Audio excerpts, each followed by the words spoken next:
اهلا وسهلا بكم، معاكم مهندس احمد صلاح، والنهارده هنتكلم عن تركاية مهمة وبسيطة هتوفر معانا وقت، وكمان هتقلل الاخطاء اللي ممكن تحصل مننا.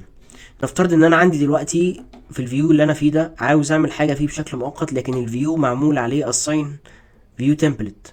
فانا بالتالي قدامي حل من الاتنين: اما ان انا هاجي عند الفيو template و هاوفررايد من الفيو template عندي وهرجع تاني، وبالتالي ده هيأثر على كل الفيوز او متأثرين عليها التمبلت ده.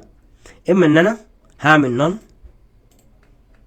وهاجي هنا اغير في الفيزابيلتي جرافيكس بتاعتي زي ما انا عايز. لكن في حل تاني، والحل الاوقع والحل المنطقي، ان انا لو عايز اغير حاجه بشكل مؤقت ان انا هفتح من هنا من تحت كده حاجه اسمها enable temporary view properties.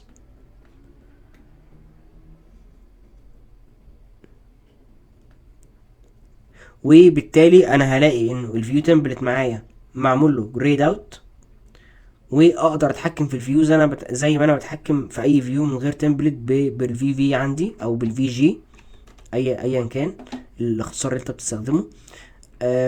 وهاجي مثلا فرضا وليكن ان انا هاجي عند الحوائط وهشيل الكات باترن بتاعتها، هخليها مقفولة كده.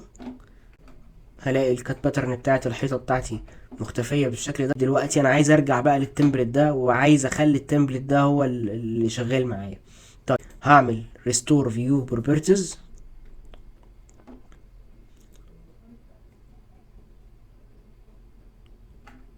زي ما احنا شايفين كده الفيو تمبلت رجع تاني، وكمان العنصر اللي انا عملت عليه override رجع تاني بشكله الطبيعي. وده طبعا بيخلينا نوفر وقت، لان انا احيانا بكون شغال ضمن تيم كبير، وعلشان خاطر اعدل في الفيو تمبلت ده محتاج ريكوست مثلا من حد او محتاج سنكرونايز من حد.